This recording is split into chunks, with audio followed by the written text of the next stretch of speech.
Warahmatullahi wabarakatuh. Kita akan melanjutkan materi selanjutnya tentang knowledge base recommender system. Dalam beberapa video-video sebelumnya kita sudah membahas tentang collaborative filtering ya, termasuk juga content based filtering, sehingga nanti ada disebut sebagai collaborative filtering recommender system, content based recommender system. Terus kemudian ini adalah knowledge base recommender system.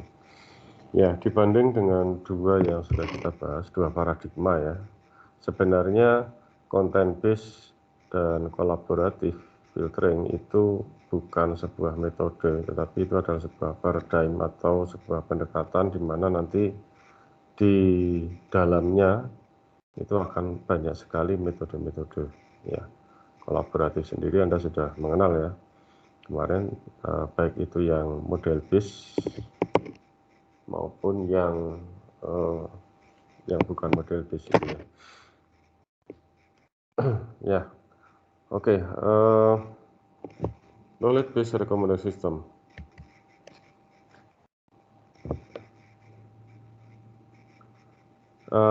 Overview saja.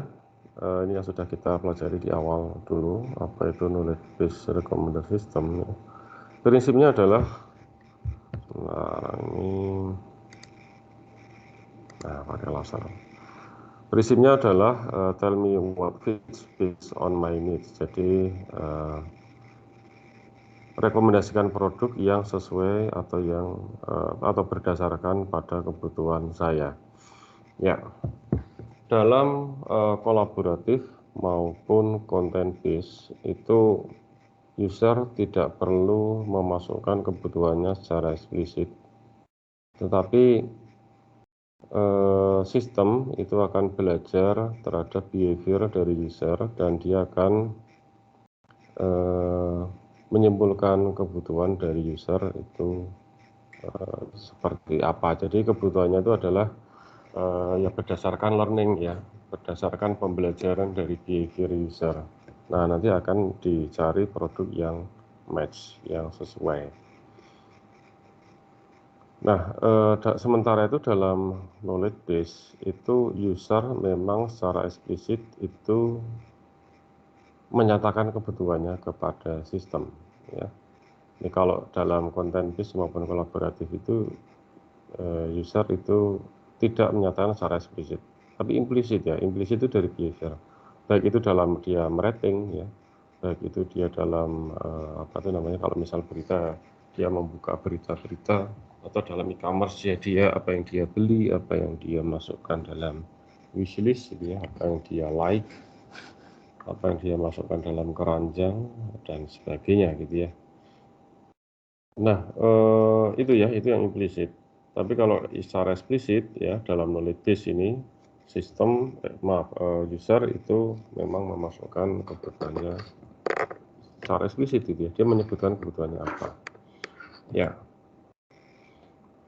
Apa yang menjadi input dalam knowledge base recommender system itu adalah user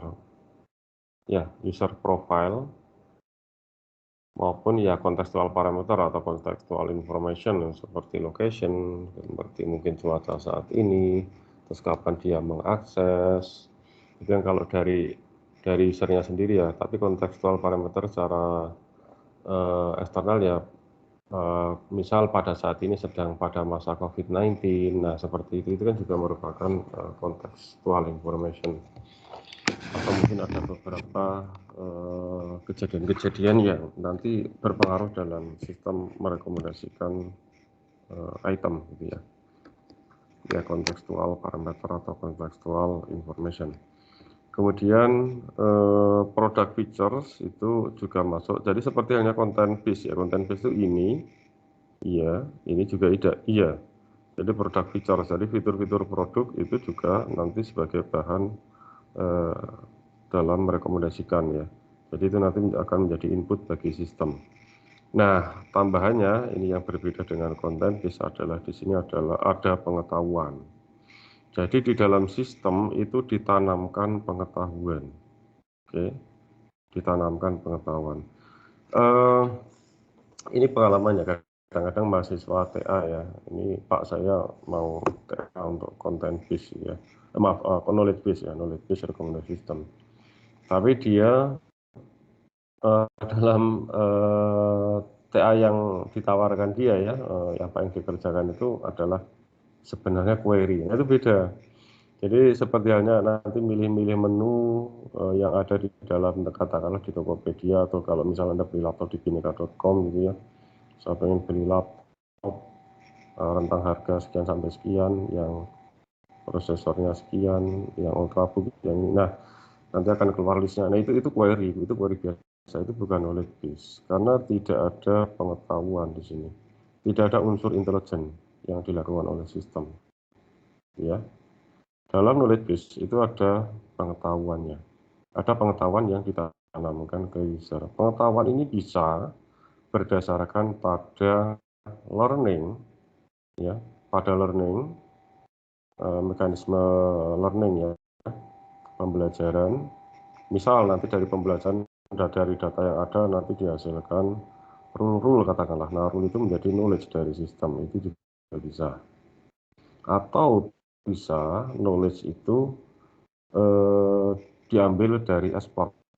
Jadi itu istilahnya biasa dalam knowledge system itu sebagai akuisisi pengetahuan. Jadi ada knowledge engineer ya di dalam pengembangnya itu, developernya disebut sebagai knowledge engineer, yang nanti akan melakukan penerjemahan akuisisi pengetahuan yang didapatkan dari expert itu manusia ya, yang memang ahli di bidang domain. Katakanlah ini saya ingin membuat sebuah knowledge base recommendation system untuk domain smartphone, berarti saya harus konsultasi atau diskusi dengan seorang yang expert dalam domain smartphone. Katakanlah mungkin dia YouTuber untuk smartphone, mungkin dia vlogger smartphone, atau reviewer di dalam blog-blognya gitu ya, atau mungkin dia memang jurnalis khusus untuk mereview smartphone. Nah, itu nanti pengetahuan dari dia itu nanti akan diekstrak, kemudian nanti akan diterjemahkan menjadi pengetahuan yang dapat dibaca oleh komputer. Itu adalah tugas dari knowledge engineer. Ya. Oke, ini saya ke kampus lupa tidak membawa Wacom. Silakan kalau yang penting Anda catat aja ya. Atau ini nanti Anda bisa ini rekamannya. Satu sudah rekam ya. Kalau belum tolong ingatkan saya. Nah, itu ya. Jadi itu pengetahuan. Oke, lanjut. Nah, ada berbagai macam riset ya yang mengkategorikan ya. Jadi gini, knowledge base recommendation system itu ada beberapa kategori di dalamnya, tapi itu versinya juga macam-macam, tergantung siapa yang mengkategorikan, mengelompokkan gitu ya. Dan ini yang saya ambil dari buku yang textbook kita ya, textbook kita dari Dietmar Janah. Itu ada 3 kategori di dalam knowledge base recommendation system. Sebenarnya kalau yang lebih baru lagi bisa lebih banyak lagi ya, karena kan ini berkembang terus. Recommendation itu ilmu yang masih berkembang terus. Dan Pak Muhammad Gifari, kemarin saya ikut seminarnya Pak Muhammad Gifari, itu mantan kepala bagian AI, bagian AI Bukalapak. Nah, sekarang menjadi senior vice president di BRI. Itu mengatakan bahwa recommendation system itu adalah aplikasi AI yang paling sukses ya. Aplikasi AI yang paling sukses di bidang bisnis ya. Sehingga sampai saat ini juga masih terus berkembang ya. Amazon itu adalah e-commerce terbesar saat ini ya. Itu juga berkembang karena memang kemajuan recommendation systemnya. Semua e-commerce itu pasti ada recommendation systemnya. Ya, kecuali mungkin e-commerce yang masih sederhana ya, tapi e-commerce yang lebih advance, yang memang maju itu biasanya ada recommendation systemnya. Dan AI, ya, aktivitas AI yang banyak dilakukan di dalam perusahaan-perusahaan e-commerce itu lebih terkait pada recommender system biasanya. Ya, oke. Ya, dengan juga yang lain ya, Anda buka Google Scholar itu juga, itu ada recommendernya juga. Dia merekomendasikan paper-paper ke Anda kalau memang Anda aktif berinteraksi dengan Google Scholar. Makanya kalau Anda susah nyari paper itu ya kayaknya enggak lah, itu nanti kalau Anda rajin buka Google Scholar, ya nanti Google Scholar itu akan merekomendasikan paper-paper ke Anda yang sesuai dengan minat Anda. Dia akan belajar Anda itu seperti apa gitu. Ya, itu contoh-contoh itu sudah saya sampaikan dulu di pertemuan pertama ya, tentang aplikasi recommender system yang mungkin Anda temui sehari-hari. Nah, knowledge based recommender system itu dapat dikategorikan menjadi 3, tapi saat ini mungkin bisa lebih ya.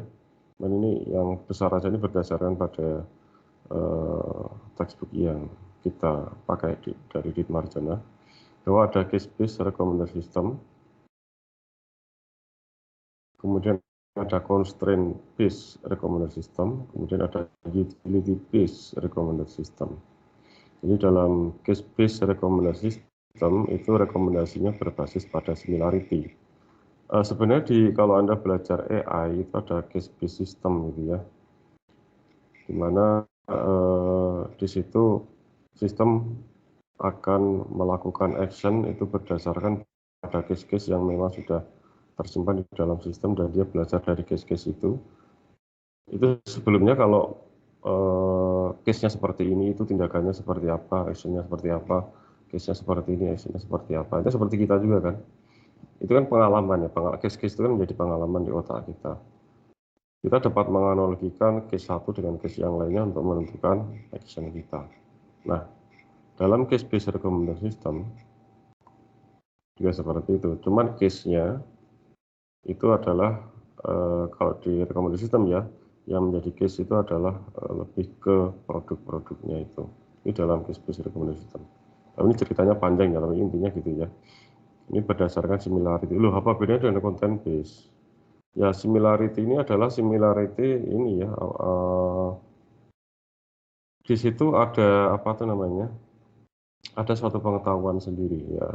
Sebenarnya kalau content based itu kan similarity antar produk-produknya itu sendiri. Tapi kalau di case based recommender system itu ada memang rule-rule tertentu nanti yang akan menjadi pengetahuan dari sistem gitu ya, sehingga dia dapat merekomendasikan berdasarkan pada similarity. Nah, kemudian constraint based recommender system. Nah, ini yang akan kita bahas sekarang. Rekomendasinya ini berdasarkan pada rules. Nah, ini lebih kompleks daripada yang ini ya. Ini rulesnya biasanya lebih kompleks. Nah, rulesnya itu akan menjadi constraint. Nah, saya pernah membangun aplikasi untuk yang kategori 2 ini ya. Nanti saya perlihatkan yang sudah saya bangun. Kemudian ada utility based recommender system. Nah, utility based recommender system itu dia rekomendasinya berdasarkan pada nilai utility ya. Nilai utility itu bisa macam-macam ya. Ini salah satunya mungkin bisa kalau dia multi kriteria gitu ya, dengan menggunakan multi attribute utility theory. Ini saya juga pernah membangun aplikasi ini. Anda buka aja www.picniclife.com ya. Pakai HP bisa, pakai komputer bisa, www.picniclife.com itu bidang pariwisata.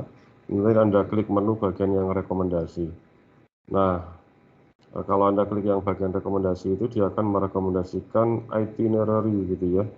Itinerary jadwal kunjungan wisata, langsung muncul jadwal-jadwalnya.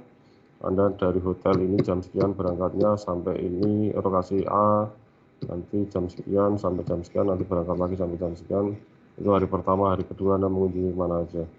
Itu biasanya kalau misal kita piknik ke suatu tempat, katakanlah kita ke Nusa Tenggara Timur ya, atau mungkin ya Bali lah katakanlah ya gitu ya. Kita misal baru pertama ke Bali dan kita mau berliburan katakanlah 3 hari, enaknya hari pertama kemana aja, hari kedua kemana aja, hari ketiga kemana aja gitu kan. Jangan sampai nanti nggak efisien. Jadi dalam satu hari kita cuma bisa 2 tempat atau mungkin 1 tempat bahkan kan, itu rugi kan ya.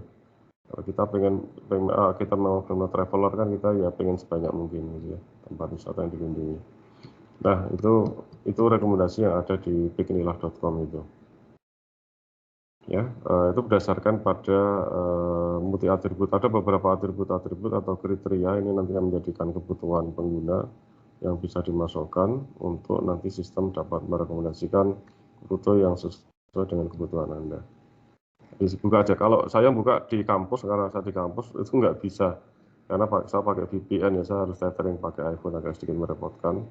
Ini karena settingnya di siswonya sendiri, di siswo Teli ya, karena servernya kita taruh di kampus, aplikasi itu di hosting di kampus itu, apa tuh namanya, memang settingnya seperti itu ya. Saya kurang tahu gimana supaya bisa, dulu bisa dengan VPN bisa dibuka, cuman ada perubahan kebijakan di putihnya, jadi kalau dari VPN kampus nggak bisa dibuka, tapi kalau dari sinyal broadband ya, internet yang non VPN di kampus itu bisa dibuka. Kalau yang ini nanti saya akan perlihatkan ya, yang sudah saya bangun di sini ya, untuk constraint based recommendation system. Kalau ini silahkan Anda buka sendirilah, piknilah.com. Kemudian ini juga sudah saya sampaikan dulu waktu kuliah, awal-awal kuliah dulu ya, untuk piknilah.com ini. Oke, dalam knowledge base ya, knowledge base recommendation system itu pengguna harus menyatakan kebutuhannya secara eksplisit ke sistem. Ya, memang nanti ya memasukkan kebutuhan bisa macam-macam, bisa saja dia nulis dengan bahasa natural, bisa dia diberikan opsi-opsi pilihan kebutuhan dari sistem, bisa bentuknya seperti itu ya. Jadi ya berbagai macam caranya. Kalau yang berdasarkan pada bahasa natural atau Anda ngetik pakai bahasa alami, biasanya nanti pakai model chatbot itu ya, chatbot. Bisa memanfaatkan chatbot. Nah, setelah user itu memasukkan kebutuhannya ke sistem, maka sistem akan merekomendasikan produk yang sesuai dengan kebutuhan pengguna. Nah, seperti itu ya. Nah, kemudian nanti akan muncul apa yang disebut sebagai conversational recommendation system. Ya, ini salah ketik ya, conversational recommendation system. Jadi recommendation system yang dia ada percakapan gitu ya, antara percakapan secara iteratif ya, ada mekanisme percakapan secara iteratif antara user dan sistem, itu disebut sebagai conversational recommendation system. Nah, kalau kita kelompokkan ya sampai nanti ke sini ya, kita lihat bahwa ada sistem di mana kebutuhan pengguna ini didapatkan secara implisit ya. Itu meliputi yang collaborative filtering dan content based. Ini kebutuhan pengguna itu didapatkan oleh sistem berdasarkan learning dari behavior user. Jadi secara implisit, user tidak mengungkapkan kebutuhannya secara eksplisit. Ya. Oke, ini biasanya nanti menjadi bentuk rekomendasi sistem yang non-conversational. Kolaboratif dan content based itu biasanya untuk rekomendasi sistem yang non-conversational. Kemudian ada teknik knowledge base ya, atau knowledge base rekomendasi sistem. Itu bisa saja nanti dia berupa sebuah rekomendasi sistem yang non-conversational, ya, bisa saja yang non-conversational. Ini juga saya pernah bangun, Anda bisa lihat di paper saya, salah satunya, apa ya judulnya ya, tahun 2014 atau 2015 itu.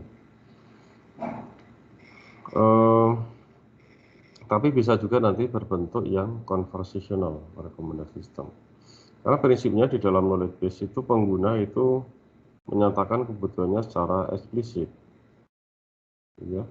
Karena memang user atau pengguna itu menyatakan secara eksplisit ya, kebutuhannya memang didapatkan oleh sistem secara eksplisit gitu ya. Nanti akhirnya disimpan dalam user model gitu ya. Oke. Nah, dalam conversational recommendation system itu kebutuhan pengguna ini memang didapatkan secara eksplisit dan dia melalui mekanisme percakapan. Jadi ada tahap refinement kebutuhan. Kebutuhan itu akan selalu di-refine berdasarkan percakapan. Ini kan mirip-mirip dengan conversation antara kita dengan, katakanlah kita mau beli laptop, tapi kita nggak begitu paham perkembangan laptop saat ini. Maka kita melakukan percakapan dengan orang yang lebih tahu ya, lebih expert di bidang perlaptopan katakanlah gitu ya. Nah, dalam proses percakapan itu kan kebutuhannya di-refine ya pada setiap tahap iterasi dalam percakapan itu. Ada refinement di situ. Akhirnya mengerucut ke satu kebutuhan, nanti dia akan merekomendasikan si expert itu. Pada saat merekomendasikan pun mungkin aja Anda bisa nggak cocok, sehingga ada tahap refinement kembali. Oh ini terlalu mahal bagi saya, gitu ya. Saya ingin yang lebih murah katanya, gitu ya. Oh ini terlalu berat ini kalau sekian kilo gitu ya. Saya ingin yang lebih ringan gitu misal gitu ya. Oh ini layarnya terlalu kecil, saya ingin yang lebih besar misal seperti itu. Nah itu ada kemungkinan feedback seperti itu dalam conversational recommendation system. Gitu ya. Nah ini ya antara kebutuhan pengguna yang implisit, ada yang eksplisit, kemudian kaitan kolaboratif, content based dan knowledge base ya, sampai nanti muncul apa yang disebut sebagai conversational recommendation system. Oke. Nah ini sebenarnya tadi sudah saya sampaikan ya, di depan bahwa di dalam knowledge base itu ya, itu user atau pengguna itu memasukkan kebutuhan secara eksplisit. Nah, oke. Kemudian bagaimana terkait dengan pengetahuannya gitu ya. Nah, jadi gini ya, sistem itu mimik sebenarnya menirukan perilaku seperti halnya seorang sales assistant yang berpengalaman gitu ya. Oke. Jadi ahli gitu ya, artinya expert itu Anda bisa dapatkan, artinya domain itu bisa Anda dapatkan, domain, pengetahuan ya, pengetahuan tentang domain atau domain knowledge itu Anda bisa dapatkan dari seorang experienced sales assistant atau bisa saja dari memang domain expert gitu ya. Katakanlah kalau smartphone ya memang kita dapatkan dari seseorang yang expert dalam bidang smartphone, nah, seperti itu pengetahuannya. Kemudian ya ini bisa didapatkan dari best practice sales interaction. Jadi gini, ini pengalaman saya, nanti saya perlihatkan ini ya, aplikasi yang sudah saya bangun ya. Dalam saya membangun aplikasi itu, saya ini pengalaman saya aja ya, bahwa saya memang ada domain expert ya yang saya serap ya, saya ekstrak pengetahuannya untuk akhirnya nanti menjadi pengetahuan dari sistem. Selain itu juga saya pelajari sales interaction itu seperti apa biasanya, tapi sales yang bagus ya. Saya karena kalau Anda katakanlah kalau smartphone ya Anda nggak kalau sales itu belum tentu nanti orangnya yang memang sudah punya banyak pengalaman gitu ya. Tapi kalau seorang sales yang memang punya banyak pengalaman tentu interaksinya itu berbeda gitu ya. Nah ini kita pelajari. Nah dari sini kalau pengalaman saya ya, dari sini nanti saya bangun pengetahuan tersebut. Nah, interaksi itu pun itu juga saya komunikasikan dengan domain expert apakah domain export itu juga setuju. Jadi kalau dari saya kemarin, pengetahuan itu saya dapatkan dari domain export. Nah, interaksinya, kan nanti ada interaksi antara user dan sistem dalam conversational recommendation system, itu saya dapatkan dari best practice sales interaction. Jadi saya ya memang survei ke beberapa toko-toko, ya saya lihat bagaimana interaksi antara user dan sales. Tapi saya lihat mana yang paling nyaman ya, karena nggak semua sales tentunya dapat memberikan interaksi yang nyaman bagi pengguna atau bagi calon pembeli. Kemudian dalam hal ini untuk knowledge base itu dapat menjamin correct recommendation, jadi rekomendasi yang betul, karena sifatnya lebih deterministik. Kenapa bisa deterministik? Karena berdasarkan pengetahuan yang memang ditanamkan di dalam sistem. Pengetahuan itu berdasarkan pada expert, ya, atau domain expert. Jadi lebih deterministik. Sementara pada kolaboratif maupun content based itu kan berdasarkan learning, ya, learning dari data, ya, learning dari data, sehingga sisi deterministiknya itu memang kurang, jadi ada, sehingga nanti akurasinya itu masih perlu diuji gitu ya. Tapi kalau di knowledge based recommendation system ya bisa saja sebenarnya akurasi juga diuji gitu ya. Tapi di sini secara umum itu dia lebih menjamin rekomendasi yang benar. Ya gimana nggak benar, karena memang sistem itu sudah mendapatkan pengetahuan dari expert gitu kan. Artinya dia mengcopy pengetahuan dari expert. Oke. Nah, conversational interaction strategy, nah ini tadi yang saya sampaikan untuk mekanisme interaksinya, itu yang tadi saya dapatkan dari sales interaction ini ya. Ini berlawanan dengan one shot interaction. Jadi kalau Anda belajar rekomendasi system, itu ada yang disebut sebagai one shot interaction dan ada multiple shot interaction. Ya. Kalau one shot interaction itu ya sekali user masukkan pengetahuan, nanti rekomendasi selesai. Atau yang dia itu kalau yang ini ya, yang di sini ya, yang one shot, yang non conversational. Kalau knowledge base ya, berarti kalau knowledge base berarti user memasukkan pengetahuan, kemudian rekomendasi, selesai. Tidak ada tahap refinement kembali, di mana user bisa merefine kebutuhannya, sistem dapat merefine produk yang direkomendasikan ke user. Atau di kolaboratif atau content based itu biasanya juga one shot, tidak ada satu mekanisme yang secara langsung yang terengage ya, sebuah mekanisme yang ada engage antara user dan sistem, di mana di situ user dapat memberikan feedback secara langsung, kemudian sistem kemudian langsung merefine saat itu juga produk yang direkomendasikan berdasarkan feedback. Nah, mungkin ada seperti itu juga ada sebenarnya feedback, tetapi tidak terengage dalam sebuah alur interaksi gitu ya, seperti itu. Ya, sementara kalau di conversational itu ada engagement antara user dan sistem dalam sebuah alur interaksi untuk melakukan refinement baik itu kebutuhan kalau dari si user atau merefine rekomendasinya, produk yang direkomendasikan kalau dari sisi sistem. Ya, itu yang one shot ya. Kalau multiple itu yang multiple shot itu yang conversational itu multiple shot. Kemudian dalam conversational itu sistem itu pada dasarnya akan melakukan elicitation. Jadi dia akan ini ya, mengambil kebutuhan user itu seperti apa. Elicitation itu kan mendapatkan, mengambil gitu ya. Mengambil kebutuhan-kebutuhan pengguna dari interaksi yang dilakukan. Jadi dia akan mengekstrak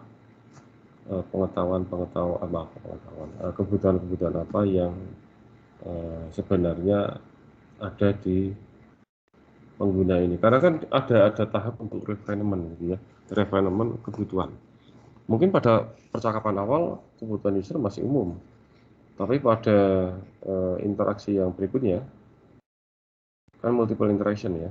Pada interaksi yang berikutnya itu bisa lebih mengerucut, akhirnya ya sampai benar-benar mengerucut dan sistem dapat merekomendasikan.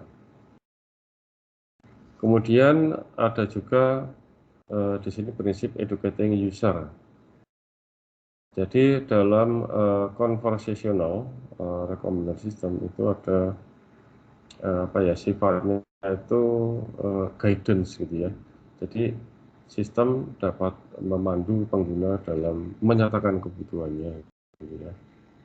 Sehingga nanti sistem dapat merekomendasikan produk yang memang sesuai dengan kebutuhan pengguna. Ya gitu ya, ada guidance. Jadi sambil itu kan seperti halnya kalau percakapan dengan Anda konsultasi itu kan, konsultasi mana mau membeli sesuatu, Anda konsultasi dulu itu kan pasti si domain expertnya itu berusaha untuk memberikan guidance ke Anda kan, gitu. Nah, demikian juga sistem. Dalam conversational recommender system itu biasanya sistem akan memberikan guidance. Di sini saya coba highlight untuk yang conversational ya. Karena memang di knowledge base itu yang banyak berkembang itu adalah yang conversational ini ya, conversational recommender system. Memang knowledge base itu tidak selalu conversational. Memang kalau biasa yang knowledge base biasa kita nanti akhirnya memang membahas tentang conversational recommender system. Walaupun belum tentu ya.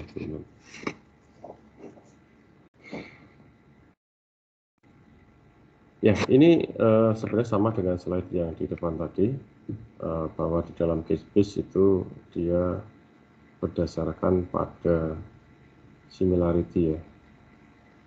Jadi ini menentukan matching degree antara query dan item. Ini query itu adalah dari user, kemudian ini item ya, item. Jadi yang di apa tuh namanya? Yang disimilarity-kan itu bukan item dengan item. Kalau content base itu kan item dengan item. Kalau di sini item dengan query-nya gitu ya. Ini ya. Nah, ini dalam case based recommender system. Sementara untuk utility based recommender system itu contohnya tadi yang salah satunya ya, nggak harus ini ya. Salah satunya kemudian atribut utility theory. Ini nanti sebagai constraint gitu ya. Nanti ada atribut-atribut di sini. Ini sebenarnya biasanya multi kriteria nanti. Maksudnya kalau yang mau ya multi kriteria. Nah ini bisa dianggap sebagai constraint kalau istilah di dalam constraint base. Teman apa ya? Ya nanti ada constraint base recommendation sendiri. Kemudian ada logic base knowledge. Ini kan artinya dari sisi pengetahuan ya. Pengetahuan tuh ada yang berdasarkan pada ini utility base, itu ada bisa constraint base. Terus kemudian ada juga berdasarkan logic base knowledge description. Jadi ini pakai rule gitu ya.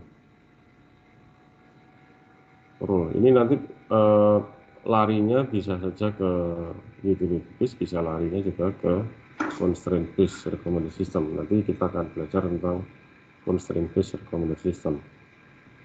Ya. Nah, ini ya tadi yang saya sampaikan. Kita coba akan masuk ke constraint based recommender system.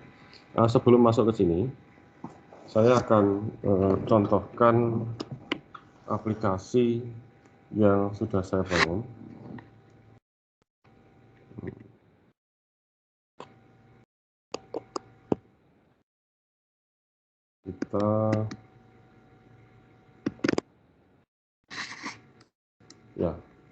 Ini aplikasi yang sudah saya bangun.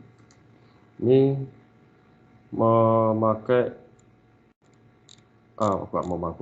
jadi mengambil domain smartphone ya.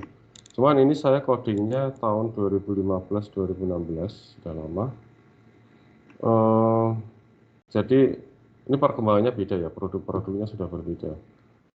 Dulu kan Anda tahu ada Nokia ya zaman dulu ya, masih ada Sony, masih ada juga saat itu ada Nokia, ada Microsoft saat itu ya mereknya. BlackBerry masih ada waktu itu ya. BlackBerry masih ada.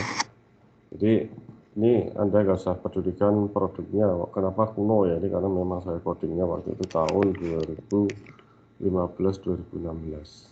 Nah, jadi produk-produk memang pada masa itu. Nah, oke ya, sistem operasinya pun masih ada Windows Phone, ada BlackBerry 10, ada BlackBerry. Ini sudah masa transisi antara BlackBerry dengan BlackBerry 10 gitu ya. Dulu kan BlackBerry murni, mungkin Anda ngalamin ya. Kemudian berkembang BlackBerry 10 yang sudah bisa merunning aplikasi-aplikasi Android kan, BlackBerry 10 itu ya. Walaupun akhirnya nggak bisa bersaing dan ya di kill gitu ya. Untuk saat ini Windows Phone juga gitu ya, jadi tinggal 2 pemain, Android dan iOS. Walaupun sekarang sudah ada yang mulai main seperti Harmony OS dari Huawei ya. Kemudian Samsung juga sebenarnya membuat OS sendiri tuh, Tizen atau apa, tapi sepertinya belum diproduksi secara massal sekali Samsung sendiri. Ya, oke. Di sini jenis ini layar lebih dari 7 in dan oke. Ini sebenarnya ini zaman dulu ya. Jadi tablet itu ya ini sudah, ini sampai sekarang juga masih gini ya. Jadi handphone itu kalau kurang dari 7 in, kalau tablet itu dia lebih dari 7 in. Pas awal saya membangun aplikasi ini masih ada phablet waktu itu ya. Dulu pembagiannya itu ada handphone, tablet, ada phablet. Jadi dulu kan awal-awal itu layar kecil-kecil ya. Smartphone itu kan kecil-kecil. Kemudian yang disebut phablet itu kalau yang layarnya 5 in ke atas itu ya, atau 6 in ke atas, saya lupa, 5 in ke atas kalau nggak salah. 5 in tapi di bawah 7 in, sedangkan 7 in ke atas itu tablet. Tapi semakin ke sini, wah akhirnya smartphone layarnya semakin besar-besar, akhirnya ya ini melebar rentangnya, apa yang disebut sebagai handphone. Nah, oke, tapi bukan di sini, knowledge base-nya bukan di sini. Jadi memang user memasukkan kebutuhan ini ya, ini budgetnya ya. Tapi bukan di sini, ini masih query biasa yang di sini. Nah, tetapi intelijennya itu ada di sini. Ya. Nanti akan saya masuk ke sini lagi ya. Ini hanya nanti pada saat saya menjelaskan tentang conversational recommendation system lebih khusus, nanti saya akan kembali lagi ke sini ya. Nah, ini saya contohkan aplikasi yang sudah saya buat aja. Ini termasuk dalam constraint based tadi ya. Kalau dalam ketiga kategori tadi masuk di dalam constraint based. Ya, ini adalah kebutuhan-kebutuhannya, tapi ini kebutuhan sifatnya fungsional requirement gitu ya. Nah, ini ada keterangannya bahwa aktivitas online dan memerlukan handphone untuk aktivitas online seperti chatting, browsing, media sosial. Ini ya. Ini aktivitas di lapangan itu artinya ini aktivitas outdoor yang memerlukan handphone dengan tingkat ketahanan tinggi, bla bla bla gitu ya. Nah, oke. Ini kita bisa memilih wajib dipenuhi atau lebih baik, berarti lebih baik itu ya nggak harus, ini wajib berarti harus dipenuhi, kalau di sini tidak diperlukan, nah seperti itu ya. Oke, ini bukan ke fitur teknis, tetapi lebih ke kebutuhan fungsional, karena mungkin tidak setiap orang itu dapat mengikuti fitur-fitur teknis dari smartphone ya, karena teknologinya berkembang secara cepat. Kemudian rekomendasikan kalau ini masih, jadi ini user memasukkan kebutuhannya secara eksplisit gitu ya, karena ini yang pakai option, pakai opsi. Ada model yang chatbot nanti memang dia menuliskan ininya ya, apa namanya, kebutuhannya dengan bahasa natural. Ini ternyata produknya masih banyak, artinya kebutuhan ini masih harus dispesifikkan lagi gitu ya. Ya, nah ini lebih spesifik. Nah ini didapatkan dari mana? Ini dari pengetahuan. Kebutuhan-kebutuhan ini yang dibangkitkan di sini berdasarkan pada pengetahuan itu ontologi, nanti saya sampaikan ya nanti ya, bagaimana ontologi yang saya bangun itu bagaimana ontologi saya ini dibangun ya, artinya dalam aplikasi saya ini dibangun dan bagaimana cara mengenerate pengetahuan, kan ini nggak sembarangan dan ini tidak random gitu ya, ini tidak sembarangan, ini berdasarkan pada semantic reasoning pada pengetahuan, dan setiap jawaban itu disimpan dalam user model. Ya, nah tadi sudah cukup ya untuk direkomendasikan.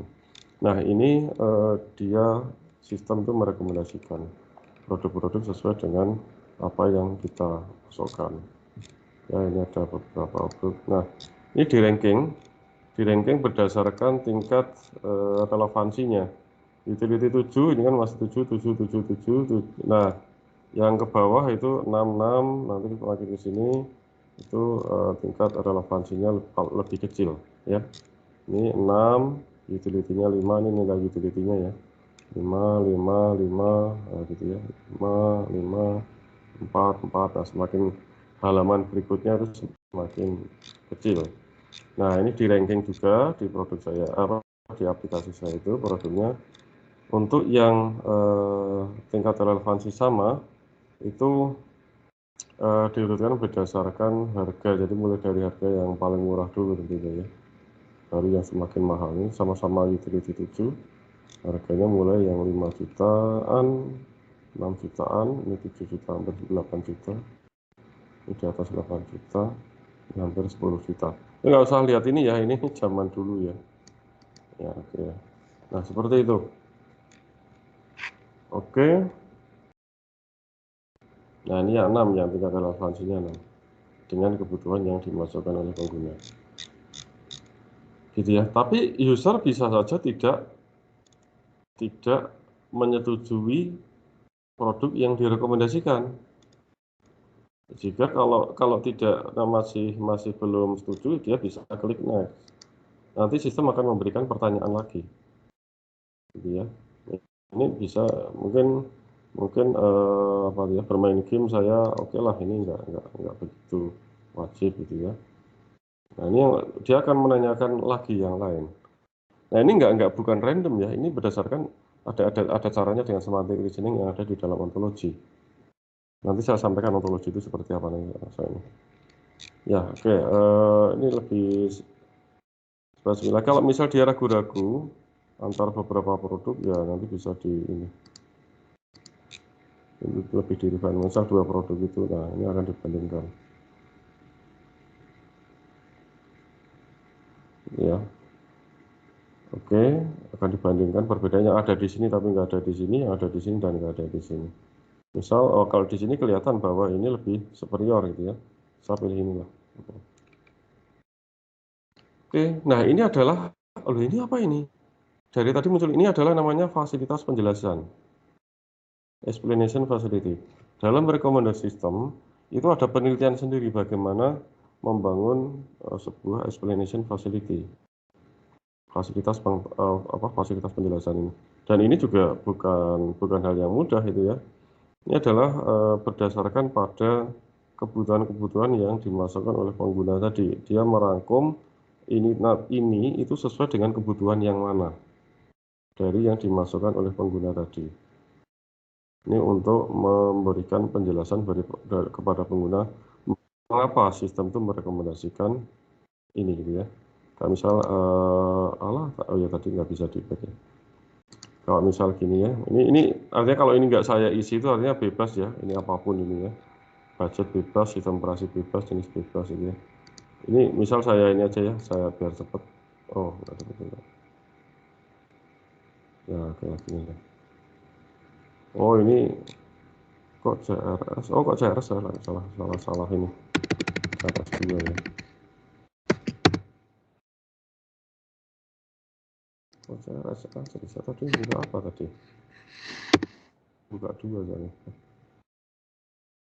CRS sama yang jadi ada yang saya mengeluarkan ini untuk, nah ini untuk berarti CRS 2 ya tadi. Ini untuk ini aja, untuk apa tuh lah, ini untuk apa tuh namanya, debugging saya, untuk debugging aja sih sebenarnya. Nah ini untuk debug tadi apa ya tadi, CRS 1 atau CRS 2, tapi ini aplikasinya yang di bawah ini untuk debug aja sih. Dalam coding kemarin ada debugnya, tapi itu bisa di hide sebenarnya. Nah di sini, nah, di sini tadi atas tadi sebenarnya untuk debug aja. Nah saya tadi lupa kayaknya CRS 2 tadi ya. Ya ini adalah apa itu namanya, fasilitas penjelasan ya, fasilitas penjelasan. Contoh HTC ini ya, Butterfly, sekarang nggak ada ya produk HTC ini, STC ini. Ini ada handphone dengan harga ini, oke lah ini. Nah, ini kebutuhannya adalah yang berdasarkan yang saya masukkan tadi. Ya, ini detail tuh nanti kalau misal ini fitur teknisnya ya, bisa ambil dari GSM Arena.